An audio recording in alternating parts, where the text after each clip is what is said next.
today I'm reviewing the Theramid 3% Copper Peptide Serum. And really quick, I just want to say I purchase these products with my own money.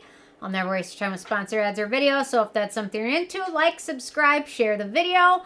Check on the links below. Check out the links below. Or check out my Patreon community. So I was waiting for so long for this product to come back into stock so I could try it out because a few of you guys mentioned it to me. I'm so glad you did. I'm so glad I was patient and purchased it.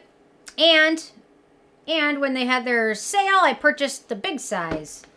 So now that says something. I haven't finished this and I've repurchased a backup. So anyway, I think you know where this review is headed, but let me talk about it and talk about copper peptides some more. And if you're more interested in copper peptides, I did a full ingredient profile on it on Sunday's video, so you can check that one out too. Okay, so let me just get started. So they say, discover the power of copper peptide, the most revolutionary formula with the highest concentration of pure copper peptides on the market. Sometimes it's not always a good thing to go with the highest. Sometimes it is, so I'll talk about that too. It guarantees maximum efficacy and offers unparalleled benefits for firm, smooth, and radiant and younger-looking skin. Peptides are chains of amino acids that occur naturally in our bodies and contribute to a variety of important functions.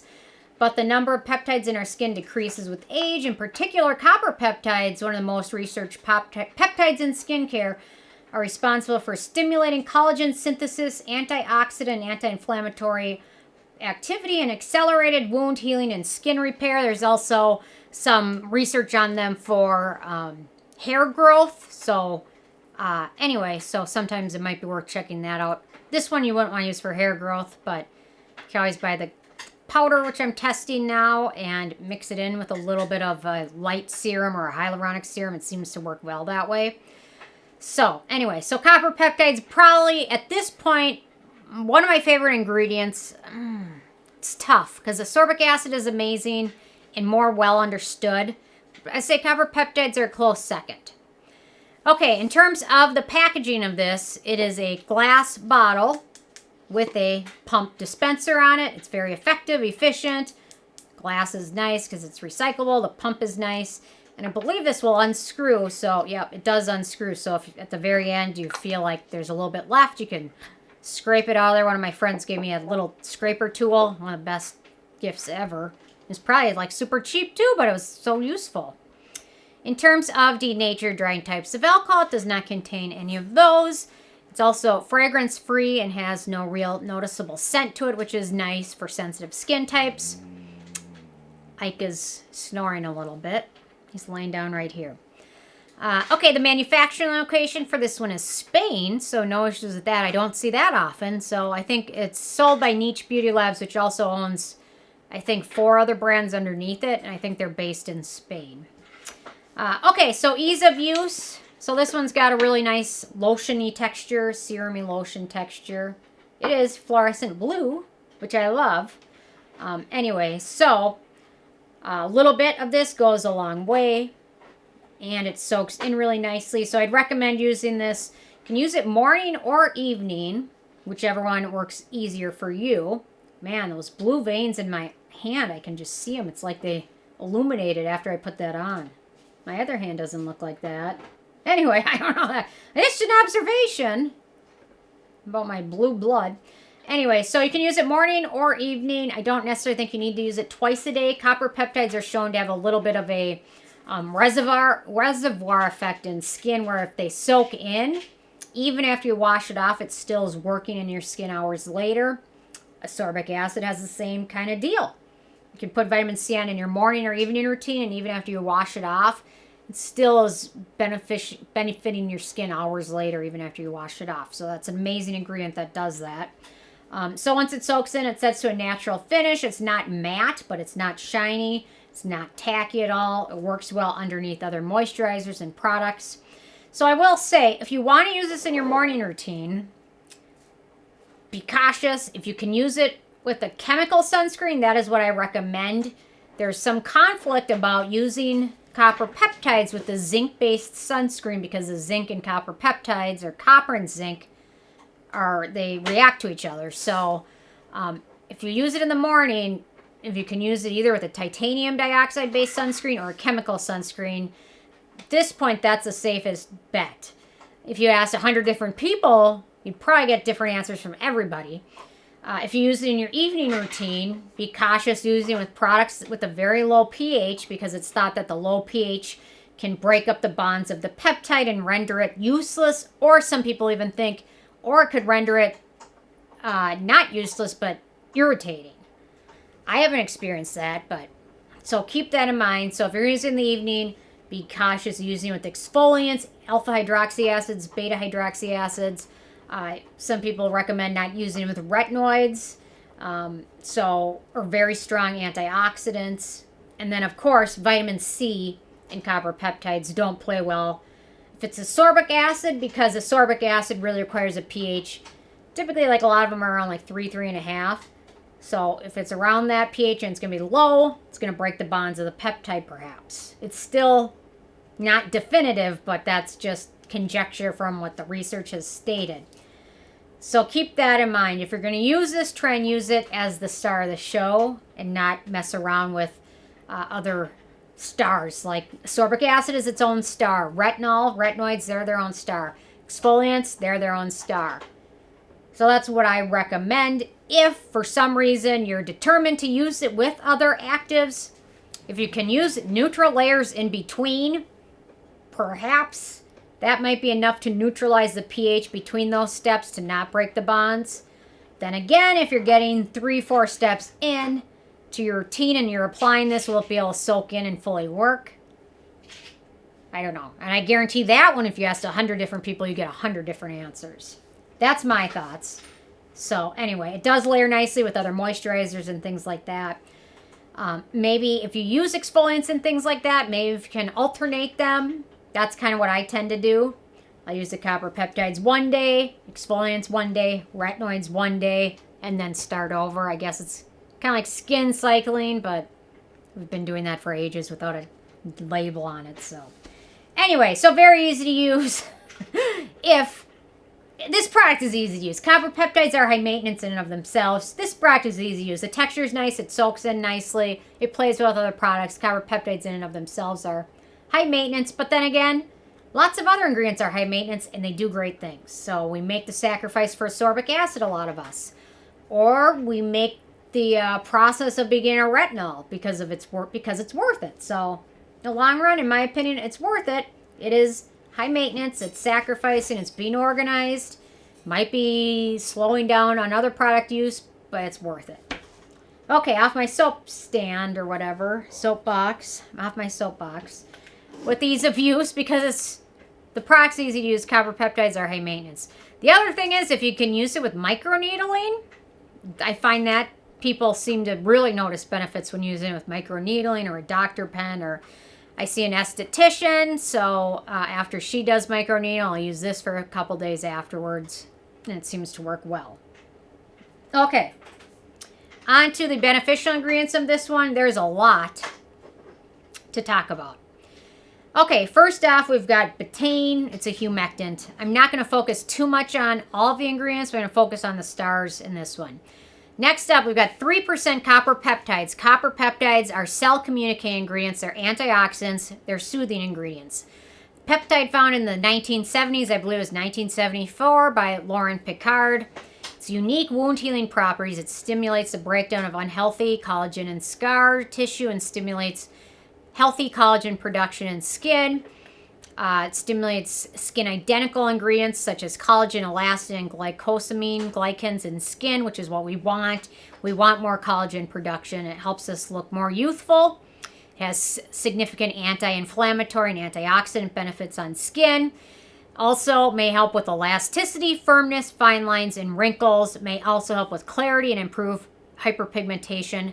I've noticed benefits with all of those after using this.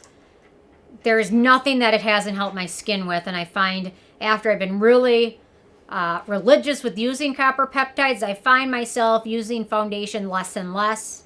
It could be that I'm being lazy, or it could be that I just don't necessarily always feel like I need it, or a combination of being lazy and maybe my skin doesn't need it as much. I don't know. Probably both. But I know it's not just one because I'm not that lazy. Okay, next up. We've got Bifida Ferment, probiotic ingredient that can help with DNA repair. We've got sodium hyaluronate, which is a humectant. We've got a peptide called Thymulin 4. It stimulates immune defenses in skin and helps skin regenerate. We've got a peptide called Propanediol, which is a 3-amino acid peptide. It helps inhibit the production of progerin, which is a cell aging protein. So we don't want that. The manufacturer of this peptide says it can bring cell activity back to a 20-year-old young cell level. That's the manufacturer, so take with a grain of salt. And the ingredient can help with elasticity, firmness, and skin sagging. We also have epidermal growth factor in here. It's an amazing cell signaling molecule that stimulates cell growth and cell healing. We've got SH oligopeptide 2, which is an insulin-like growth factor that's said to stimulate cell proliferation and wound healing. We've got SH polypeptide 1, which is a growth factor that stimulates cell growth. We've got SH polypeptide 11, which is another growth factor peptide, stimulates the growth of fibroblasts and dermal cells that make collagen. We've got SH polypeptide 9, which is a barrier strengthening peptide that helps with capillaries and growth factors. We've got a melitane, which is a peptide that stimulates pigmentation and melanin production that actually protects skin from sun. So it's interesting. It also can help skin get a tan color, but it helps the skin protect itself from damage from the sun. Acetohexapeptide 1. Let's see, what else do we have? Acetohexapeptide 1, which is another one that helps with growth factors. We've got Bacillus, folic acid, ferment filtrate, antioxidant, humectant, and then we've got Lecithin, which is an emollient. So a lot of long list of ingredients. So I believe this product is 3% copper peptides, and then all the other peptides I just went through, the Thymulin 4, the Propanediol, the growth factors, make up 13%. So I take that as a total in peptides between the copper peptides and the other peptides as 16%, which is a lot for a product. 16%, and then we've got some of those other ferments and things like that. So really nice ingredient list, very impressive. Love all the peptides. All the peptides I can get, I'm all over it. Okay, in terms of animal testing, this is vegan and cruelty-free. And all the brands underneath Niche Beauty Lab, they're all cruelty-free and vegan. In terms of, what? Oh, Cameron loves it. There we go. And so does Ike. Ike snored again. Or snorted. I don't know if that's a snore or snort or grumble. Okay, in terms of performance, I really love this serum. The fact that I've already repurchased it says something right off the bat. I feel like it's helping my skin barrier a lot, especially with the transition from summer to fall to winter, which I've done now. I think it's helped with that. Typically, my skin gets more flaky, more red, and I think this has helped the transition. I also find myself applying this to small wounds. Like I had a little scratch here on my wrist, and I've been applying it there, and it seems to help it heal faster. Even in like my I got my second piercing on my ears. I've been applying to those, and it seems to finally start to heal after I got pierced 5 months ago. I wouldn't have done it if I really would have known it was going to take 5 months to heal. I just would have left it alone. But anyway, after I went through the pain, I'm determined now to have the second piercing. So stupid. I wish I just left it alone. Seems to plump up my skin and firm my skin. I mean, my hand is a good example. It just feels nice and smooth and soft. Definitely has helped with anti-aging, firming skin, brightening skin, soothing skin. The other nice thing it's friendly for all skin types, including sensitive, oily, dry, combo, and acne-prone skin. For acne-prone skin, there's only one ingredient barely of note, and that's Dimethicone. That's a dicey one, though, because some people don't want Dimethicone at all, even if they don't react to it. So it's a protecting ingredient and hydrates your skin, too. So anyway. Okay, in terms of the price, so this is going to sound pricey. So it's a full size 1 ounce, 30 milliliters. And it retails for $50. I believe if you're a new customer, you can get a promo code for it. They did a November sale. I will say copper peptides in and of themselves are expensive. I've been buying them raw powder now. and they're expensive. So the fact that this is 3% is even more. So I think if you buy a gram of a copper peptide, which I think 1 gram is enough to make a 1 ounce serum 3%, I believe. Usually it costs, if you're really lucky, maybe 15 bucks, 20, 25, $30. If they're buying them in bulk, they're probably getting them for like $8 or $9, but it's still very expensive. And then the other peptides they use in here are also expensive. So $50 sounds high, but if you think about it, the ordinary copper peptides, which are 1%, are $30. So I have a feeling if the ordinary made a 3% version, it'd probably be $50. So I don't think this is ridiculously expensive for what it is, in my opinion. I just, knowing what those raw ingredients cost, if this were a super simple serum with like some hyaluronic acid and water and whatever in it, and it were 50 bucks, I'd say it's a ripoff. But knowing all these beneficial ingredients in here and looking at the peptides and things, $50 probably is not ridiculously expensive. They're still probably making some profit, which they should, but it's not terribly expensive in my humble opinion. It's also a little bit more affordable than some of the Niode products. So I think the closest alternative in terms of texture is probably the Niode Copper Amino Isolate Serum. My skin does not like this one at all, so I'm happy that I found Theramid. I was bummed when my skin didn't tolerate this well, but very happy that my skin found the Theramid. In terms of the it factor, I love this stuff. It's amazing. I love this product, and I'm really impressed with this brand as a whole. I've ordered more from them. Their azelaic acid serum I'll review soon is also absolutely amazing. I'm glad many of you mentioned this brand and directed me towards it. Otherwise, I might never have found it. It's crazy how many brands out there exist. Every day I'm hearing about one that I never knew existed. So it's interesting. There aren't many real dupes for this one at all. There just aren't, I guess, in terms of the texture. This one, but this one's only 1%, so it's not really a dupe. It might be an alternative, but it's definitely not a dupe. Copper peptides are high maintenance, but it's worth it in the long run. And I'm really happy with this one. So anyway, with a 10 being a perfect score, I give this one a 10. It's awesome. I absolutely love it. It's well worth the sacrifice of fitting it into your routine. And I'm really just happy with this brand, this company as a whole, and this product. So it doesn't get any better than that. And it's cruelty-free. So it doesn't get any better than that. Anyway, interested hearing from you guys if you had a chance to check this one out yet or not. And if you have what your thoughts are, leave a comment. Love hearing from you guys. And stay tuned for more tomorrow. Thanks so much. Bye, guys.